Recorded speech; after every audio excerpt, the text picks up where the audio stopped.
Hi, I'm delighted to be here with my old friend and collaborator, Professor Chris Manning. Chris has a very long and impressive bio, but just briefly, he is Professor of Computer Science at Stanford University and also the director of the Stanford AI Lab. And he also has the distinction of being the most highly cited researcher in NLP, or natural language processing.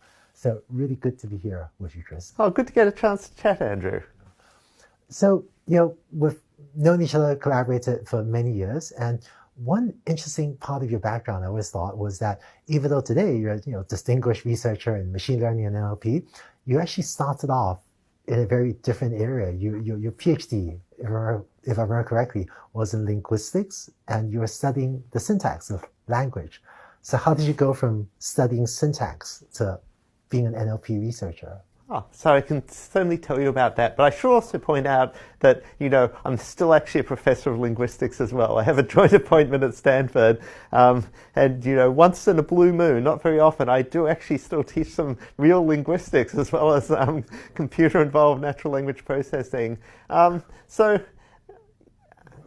starting out, I was very interested in human languages and how they work, how people understand them, how they are acquired. So I had this sort of appeal. I saw this appeal in human languages. But that equally led me to think about ideas that we now very much think about as machine learning or computational ideas. So two of the central ideas in human language, how do little children acquire human language? And for adults, well, we're just talking to each other now and we pretty much understand each other. And, that's actually an amazing thing how we managed to do that. So what kind of processing allows that? And so that early on got me interested in looking at machine learning. In fact, even before I'd made it to grad school, I'd started, baby steps in learning machine learning coming off of those interests.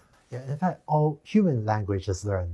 We had learned at some point in our lives to speak English. If we'd grown up in a different place, we would have learned a totally different language. So it's amazing to think how humans do that, and now maybe machines learn language too. But so tell us more about your journey. So you had a PhD in linguistics, and then how did you end up? Yeah, so there's some stuff before that as well. So when I was an undergrad, officially I actually did 3 majors. This was in Australia, one in math, one in computer science, and one in linguistics. Now, people get a slightly exaggerated sense of what that means if you're in an American context, because it'd be, I think, impossible to complete 3 majors as an undergrad at Stanford. But actually where I was as an undergrad I did an arts degree, so I could do whatever I wanted, like linguistics. You had to complete 2 majors to complete the arts degree, so it was sort of more like double majoring maybe in US terms. You probably don't know this about me, but at Carnegie Mellon, I actually was a triple major. Math, CS was one, and then statistics and economics. Okay. Yeah, right, but that's great. We're both fellow triple majors. Yeah. So anyway, I did have background and interest in doing things with computer science. And so my interests were kind of mixed. And actually, when I applied to grad schools, one of the places I applied to was Carnegie Mellon because they were strong in computational linguistics, and if I'd gone there, I would have been enrolled as a CS student. But I ended up at Stanford as a linguistics student because at that time there wasn't any natural language processing in the CS department. But I was still interested in pursuing ideas in natural language processing. But at that point, in the early 90s, things were just starting to change, but the bulk of natural language processing was rule-based, logical, declarative systems. But it was also in those years of the beginning of the 90s when there first started to be lots of human language material, text and speech available digitally. So this was really actually just before the World Wide Web exploded, but there already started to be things like legal materials and newspaper articles and parliamentary Hansards, where you could at last get your hands on millions of words of human language. And it just seemed really clear that there had to be exciting things that you could do by working empirically from lots of human language. And that's what really sort of got me involved in a new kind of natural language processing that then led into my subsequent career. It sounds like your career was initially more linguistics, and with the rise of data and machine learning and empirical methods, it shifted to what NLP and machine learning and NLP. Yeah, I mean, it absolutely certainly shifted, and I've certainly sort of shifted much more to doing both natural language processing and machine learning models. But, you know, to some extent, the balance has varied, but I've sort of been with that as a while. You know, actually, as an undergrad, for my undergrad honours thesis, it was sort of learning the forms of words, so how you which became a famous problem of sort of learning past tense of English verbs in the early connectionist literature. And I was trying to sort of learn paradigms of forms of verbs, and I was learning rules for the different forms using the C4.5 decision tree learning algorithm, if you remember that. Yep. Yes. Right. Good times. Yeah. And it's surprisingly non-intuitive, right? How going from present tense to past tense, from, I don't know, run to ran, and all the other weird special cases can be. Yeah. Yeah. Yeah. Hey, so we talked a bunch about NLP, natural language processing. So for some of the, learners pick up machine learning for the first time, can you say, what is NLP? Sure, absolutely. Yeah, so NLP stands for natural language processing. Another word or term that's sometimes used for that is computational linguistics. It's the same thing. I mean, natural language processing is actually a weird term, right? So it means that we're doing things with human languages. So you have to have the conception that you're enough of a computer scientist that when you say language, you think in your brain programming language, and therefore you need to say natural language to mean that you're talking about the languages that human beings use.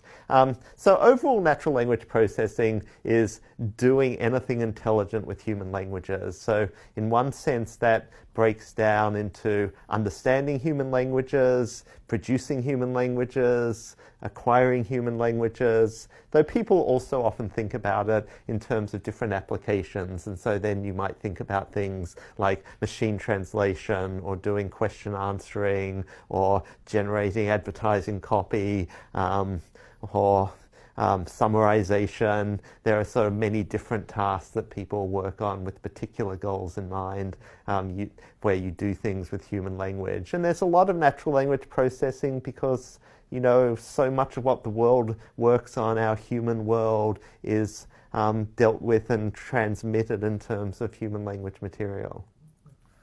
So, because of all of these applications, or even web search, right? Most of us use NLP. Yeah. Right. Many, many times Yeah, a day. you're right. In some sense, the biggest application of natural language is web search, right? That's really the big one. I mean, traditionally, it was a kind of a simple one, right? That in the good old days, it was, there were various weighting factors and so on, but it was mainly sort of matching keywords in your search terms and then some factors about the quality of the page. It didn't really feel like language understanding, but that's really been changing over the years. So these days, you'll often, if you ask a question to a search engine, it'll give you an answer box where it has extracted a piece of text and puts what it thinks is the answer in bold or color or something like that, which is then this task of question answering. And then it's really a natural language understanding task. Yeah. And I feel like in addition to web search is maybe the big one, even when we're going to a online shopping website or a movie website and typing in what we want and doing a website search on a much smaller website than the big search engines, that also increasingly uses sophisticated NLP algorithms, and it's also creating quite a lot of value. Maybe to you it's not the real NLP, but it still seems very valuable. I agree, it's very valuable, and there are lots of interesting problems in any e-commerce website with search. Very difficult problems, actually, when people describe the kind of goods they want and you need to be trying to match it to products that are available. That isn't an easy problem at all, it turns out. Yeah, that's true. Yeah. So over the last, couple of decades, NLP's gone through a major shift from more of the rule-based techniques that you alluded to just now to using really machine learning much more pervasively. And so you were one of the people at, leading parts of that charge and seeing every step of the way, or creating some of the steps as it happened. Can you say a bit about that process and what you saw? Sure, absolutely. Yeah, so when I started off as an undergrad and grad student, really most of natural language processing was done by hand-built systems which variously used rules and inference procedures to sort of try and build up paths and an understanding of a piece of text. What's an example of a rule or inference system? So, a rule could be part of the structure of human language, like English sentence normally consists of a subject-noun phrase followed by a verb and an object-noun phrase, and that gives you some idea as to how to understand the meaning of the sentence. But it might also be saying something about how to interpret a word, so that a lot of words in English are very ambiguous, but if you have something like the word star and it's in the context of a movie, then it's probably referring to a human being, not an astronomical object. And in those days, people tried to deal with things like that using rules of that sort. That doesn't seem very likely to work to us these days, but once upon a time that was pretty standard. And so it was only when lots of digital text and speech started to become available that it really seemed like there was this different way, that instead we could start calculating statistics over human language material and building machine learning models. And so that was the first thing that I got into in the sort of mid to late 1990s, and so the first area where I started doing lots of research and publishing papers and getting well known is building what in the early days we often called statistical natural language processing, but it later merged into, in general, probabilistic approaches to artificial intelligence and machine learning, and that sort of took us through to approximately 2010, let's say.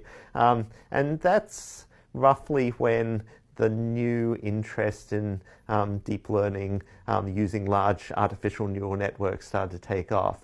For my interest in that, I really have you to thank, Andrew, because at this stage, Andrew is still full-time at Stanford, and he was in the office next door to me, and he was really excited about the new things that were happening in the area of deep learning. I guess anyone who walked into his office, he'd tell them, oh, it's so exciting what's happening now in neural networks, you better start looking at that. And so, that was really the impetus that got me pretty early on involved in looking at things in neural networks. I had actually seen a bit of it before. So while I was a grad student here, actually Dave Rumelhart was at Stanford in Psych, and I'd taken his neural networks class. And so, I'd seen some of that, but it hadn't actually really been what I'd gotten into for my own research. I didn't know that. Thank you. Yeah. Yeah. But and then we wound up, supervising some students together. Yeah, absolutely. But I'd love to hear the rise of also deep learning and NLP. What did you see since you're in the... Yeah, so starting about 2010, me, students started to do the first papers in deep learning aimed at NLP conferences. It's always hard when you're trying to do something new. We had exactly the same experiences that people 15 or so years earlier had when they started trying to do statistical NLP, of when there's an established way of doing things, it's really hard to push out new ideas. So really some of our first papers were rejected from conferences and instead appeared at machine learning conferences or deep learning workshops, but very quickly that started to change and people got super interested in neural network ideas. But I sort of feel like the neural network period, which sort of started effectively about 2010, itself divides in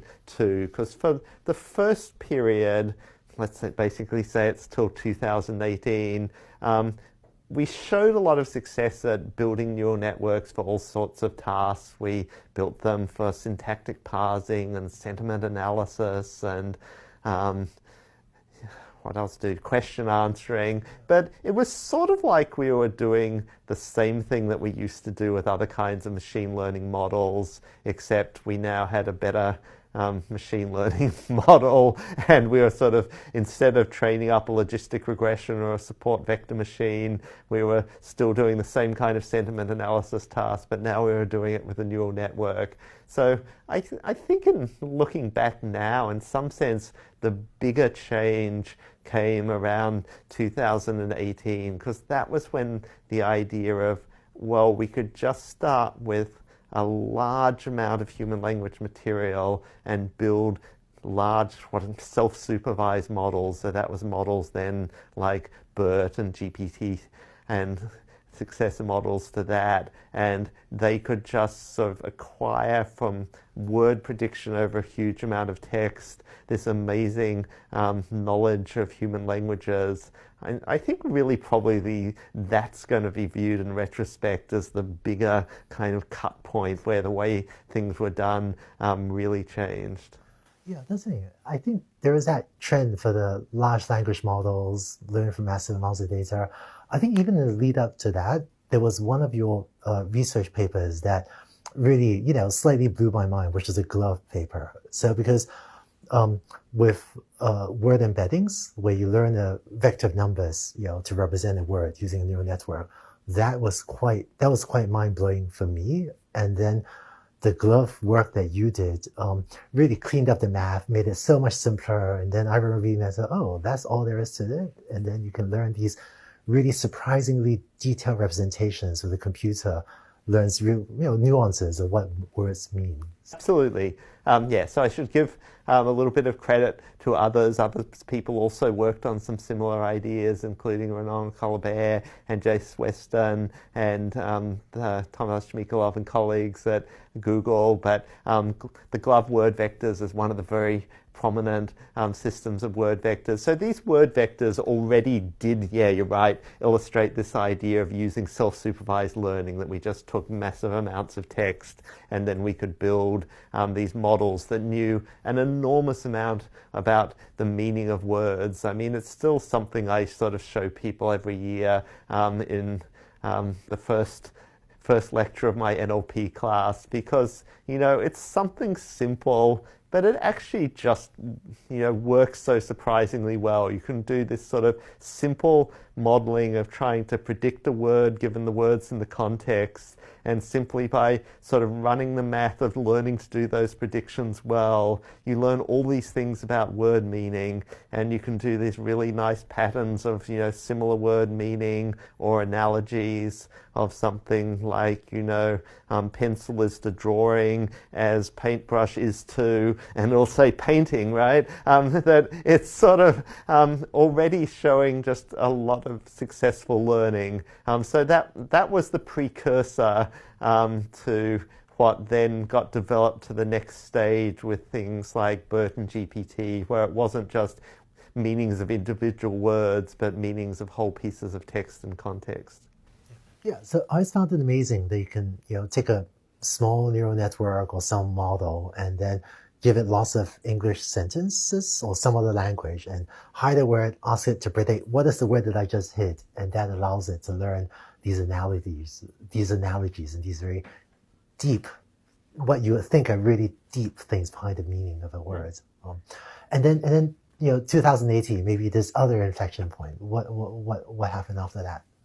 Yeah. So, I mean, in 2018, that was the point in which, sort of really two things happened. One thing is that people, really in 2017, had developed this new neural architecture, which was much more scalable onto modern parallel GPUs. And so that was the transformer architecture.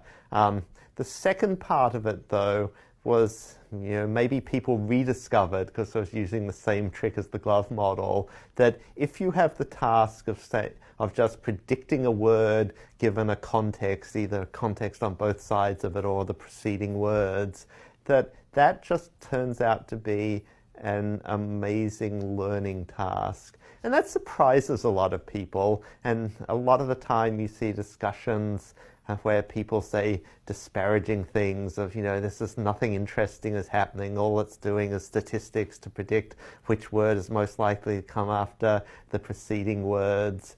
And I think the really interesting thing is that that's true, but it's not true. I mean, because yes, what the task is you're predicting the next word given preceding words. But the really interesting thing is, if you want to do that task really as well as possible, then it actually helps to understand the whole of the rest of the sentence and know who's doing what to who in what's in the sentence. But more than that, it also helps to understand the world, because if your text is going something along the lines of,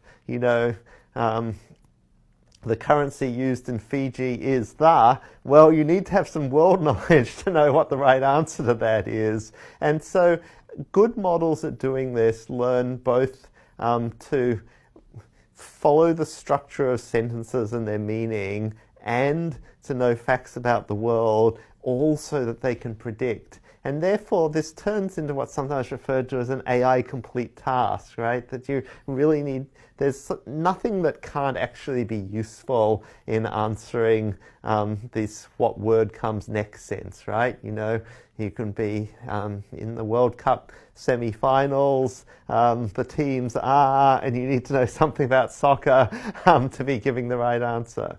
AI complete is this funny concept, right? It's this idea that if you can solve this one problem, you can solve, everything in AI, right? Kind of make an analogy to NP complete problems from the theory of computing. What do you think? Do you think predicting the next word is AI complete? I have very mixed feelings about that myself.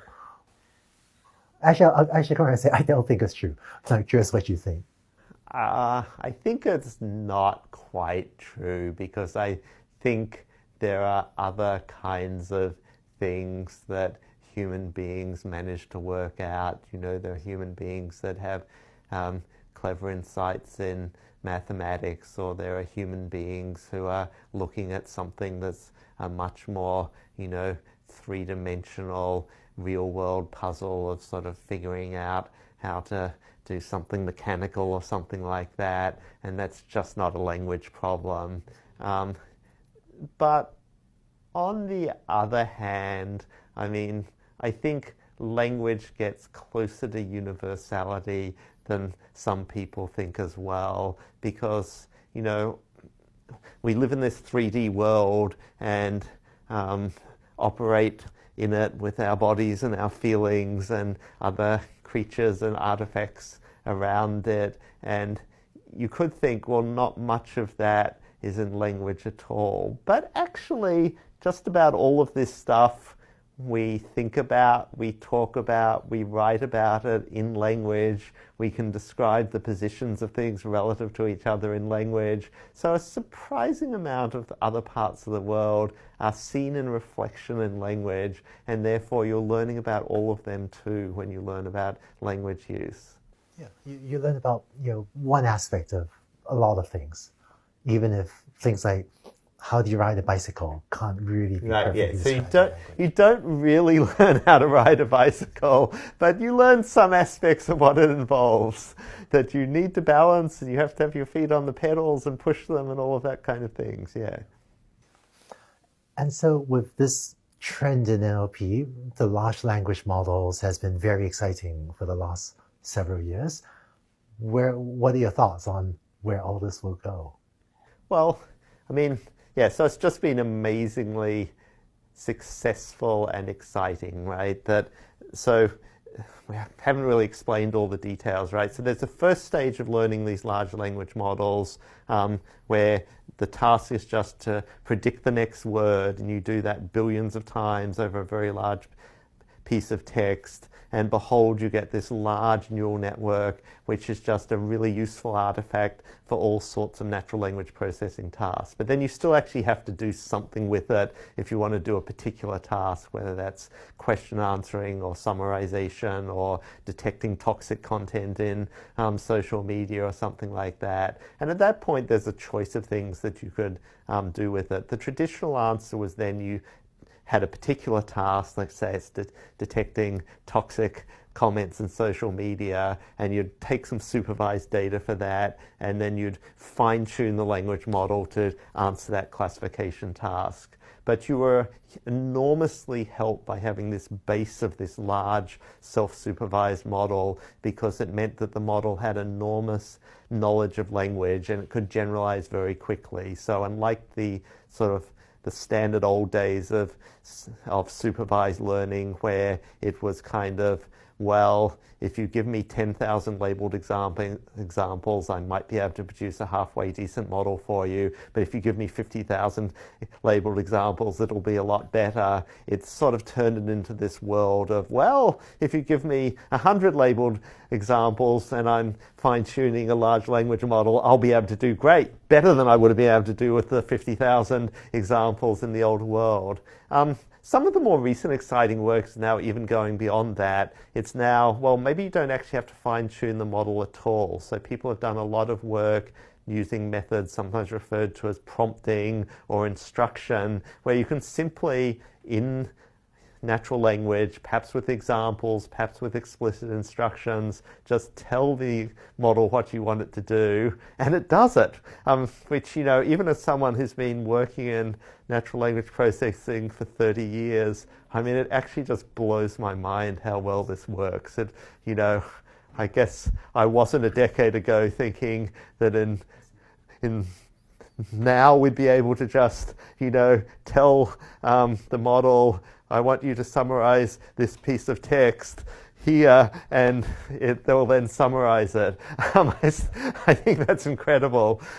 Yeah, so we're in this very exciting time where a lot of new natural language capabilities are unfolding. I think there's just no doubt at all for the next couple of years, the future of that is extremely bright as people work out different things and different ways to do things, and people start to apply in different application areas the kind of capabilities that have been unlocked with recent technological developments.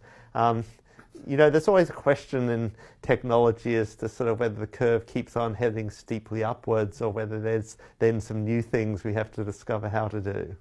Yeah, it's been going up for quite a while. So hopefully, you know, well, extrapolation is always dangerous, but we'll see. I'm curious, you know, you mentioned writing prompts. Just tell the NLP system, the large language model, what you want, and it seems to magically do it.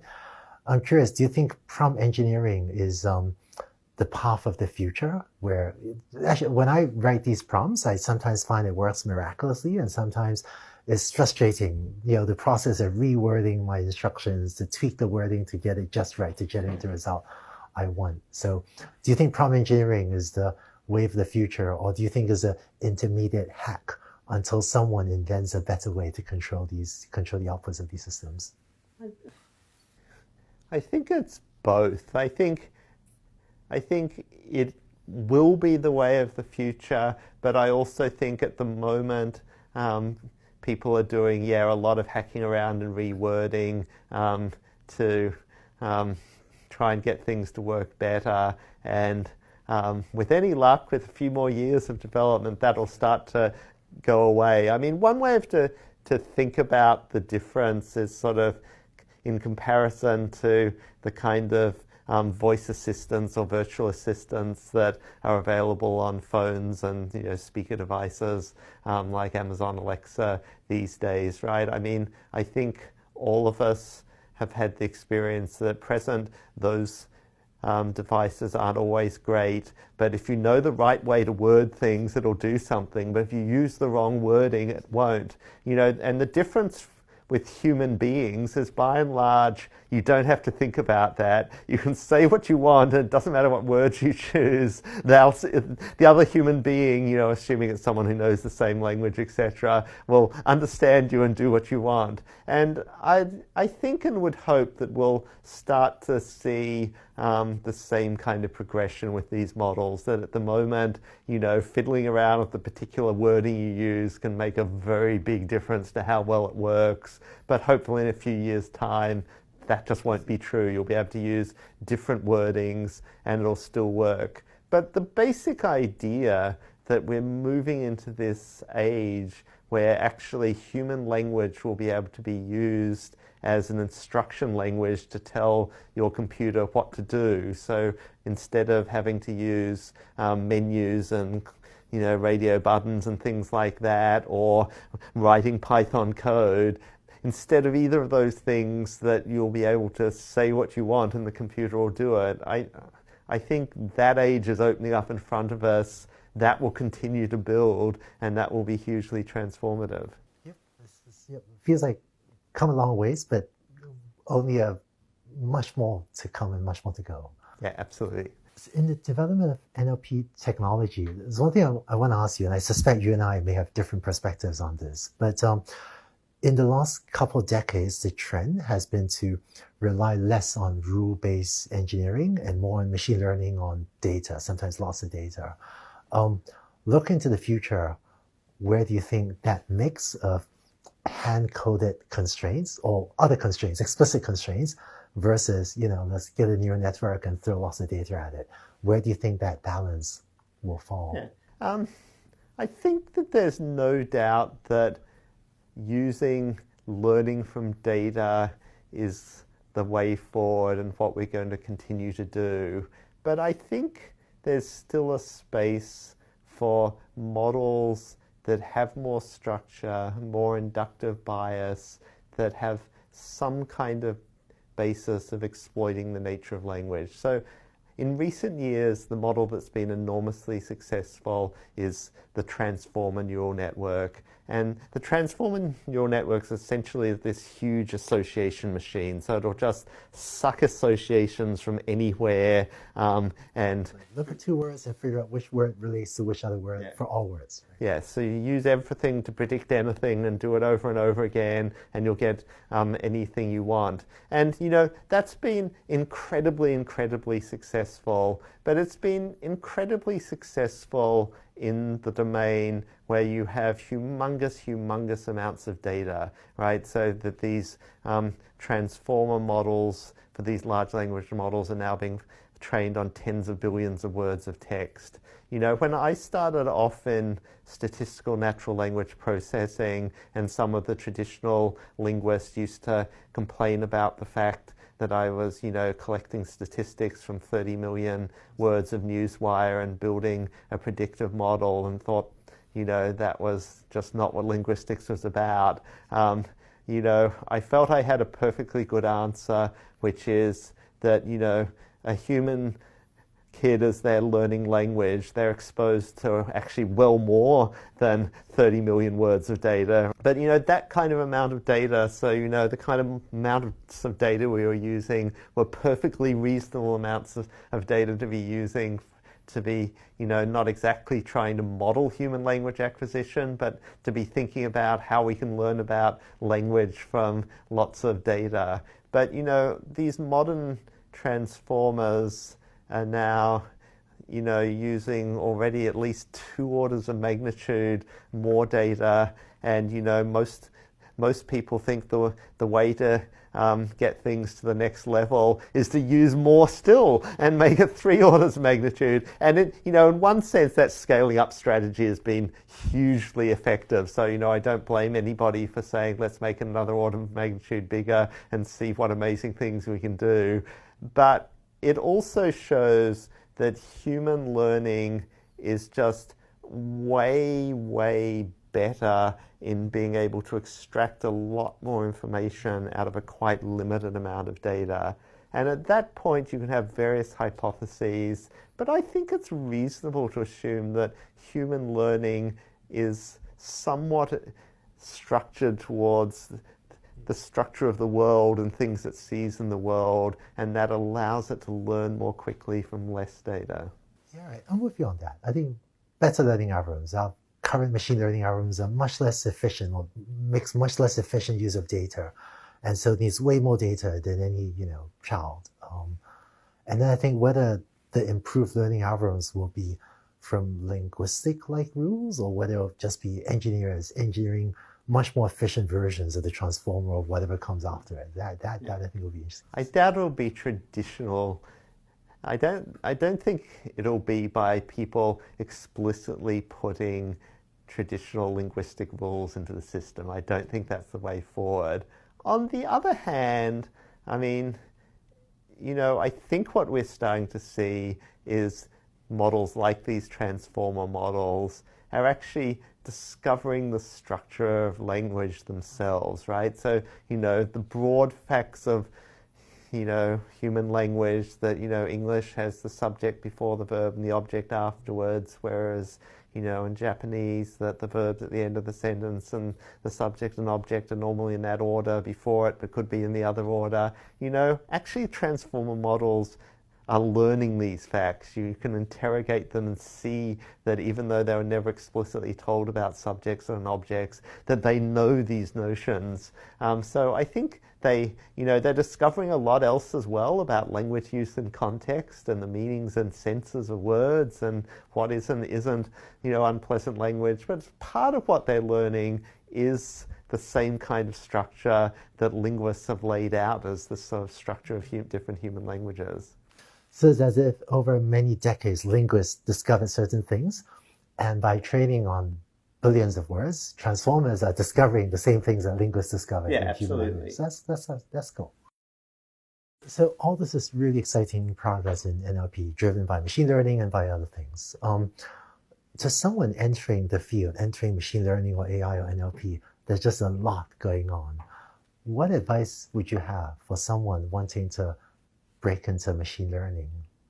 Yeah, well, it's a great time to break in. I think there's just no doubt at all that we're still in the early stages of seeing the impact of this new approach where effectively software computer science is being reinvented on the basis of much more use of machine learning and the various other things that come away from that, and then more generally across industries there are just lots of opportunities for more automation, making more use of interpretation of human language material for me, or in other areas like vision and robotics, or the same kinds of things. So lots of possibilities. At that point, there's lots to do, obviously. You want to get some kind of good foundation, right? So knowing some of the core technical methods of machine learning, understanding ideas of how to build models from data, look at losses, do training, diagnose errors, all of these core things. I mean, that's definitely useful.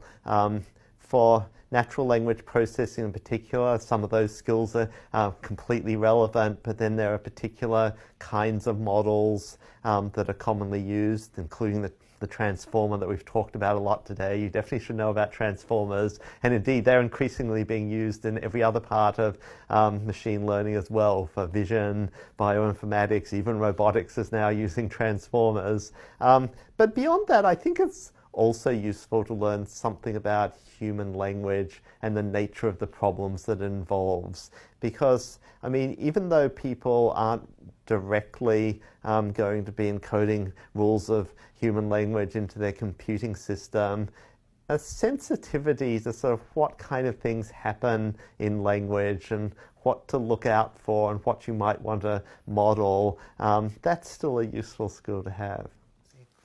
And then in terms of learning the foundations, learning about these concepts, you had entered AI from a linguistic background, and we now see people from all walks of life wanting to start doing work in AI. What are your thoughts on the preparation one should have, or any thoughts on how to start from something other than computer science or AI? Sure. So there are lots of places you can come from and vector across in different ways. And we're seeing tons of people doing that they're people who started off in different areas, whether it was chemistry, physics, or even much further in field, and people have history, whatever, have started to look at machine learning. I mean, I think there are sort of two levels of answer there. I mean, one level of answer is, one of the amazing transformations is that there's now these very good software packages for doing things with neural network models. I mean, these software is really easy to use. You don't actually need to understand a lot of highly technical stuff. Need to have some kind of high-level conception about what is the idea of machine learning and how do I go about training a model and what should I look at in the numbers that are being printed out to see if it's working right. But, you don't actually have to have a higher degree to be able to build these models. I mean, and indeed, what we're seeing is, lots of high school students are getting into doing this because it's actually something that if you have some basic computer skills and a bit of programming, you can pick up and do. It's just way more accessible than lots of stuff that preceded it, whether in AI or outside of AI and other areas, like operating systems or security. But, if you want to get to a deeper level than that and actually want to understand more of what's going on, I think you can't really get there if you don't have a certain mathematics foundation. Like at the end of the day that deep learning is based on calculus and you need to be optimizing functions, and if you sort of don't have any background in that, I think that sort of ends up as a wall at some point. So the math of machine learning and data science, it does come in handy for some of the work we're now having to do. Yeah. So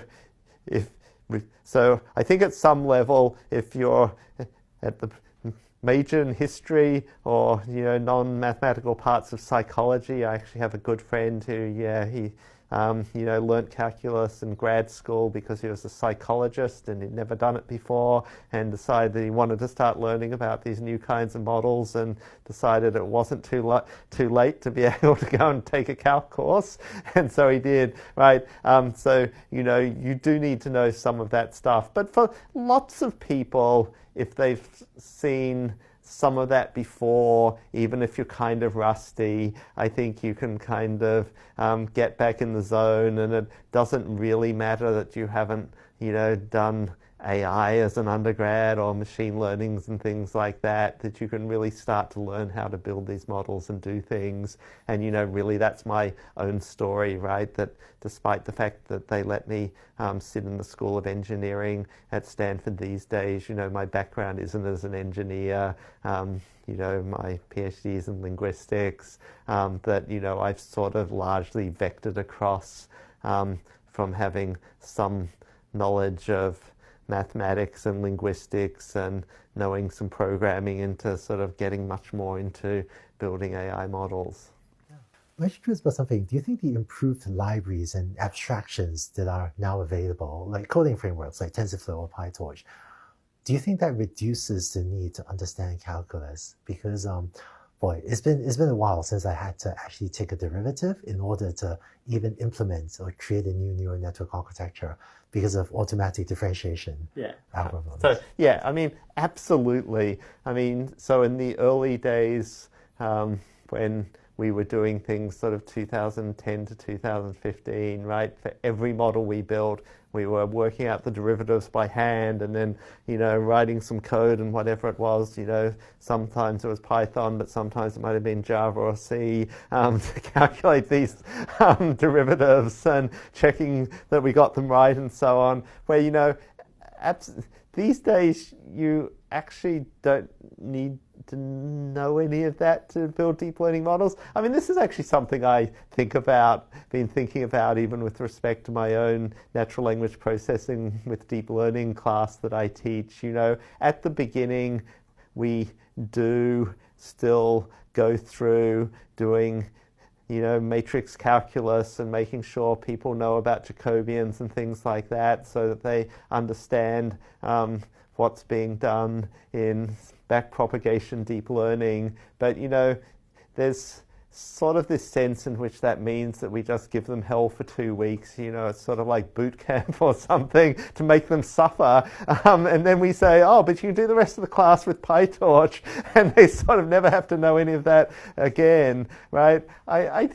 There's always a question of how deep you want to go in technical foundations, right? You can keep on going, right? Like, does a computer scientist in the 2020s need to understand, electronics and transistors, or what happens in, CPU? Well, it's complicated. I mean, in various ways, it is helpful to know some of that stuff. I mean, I know, Andrew, you were one of the pioneers in getting machine learning onto GPUs, and well, that sort of means you had to have some sense that there's this new hardware out there and it has some attributes of parallelism that means there's likely to be able to do something exciting. So, it is useful to have some broader knowledge and understanding, and, sometimes something breaks, and if you have some deeper knowledge, you can understand why it broke. But there's another sense in which, most people have to take some things on trust, and you can do most of what you want to do in neural network modeling these days without knowing calculus at all. Yeah, I think that's a great point. I feel like sometimes the reliability of the abstraction determines how often you need to go in to fix something that's broken. So I'm actually, my understanding of quantum physics is very weak. I barely understand it. So you could argue I don't understand how computers work because transistors are built in quantum physics. But fortunately, if something went wrong with a transistor, I've never had to go in to try to fix it. So my lack They're a bit hard to fix, I think.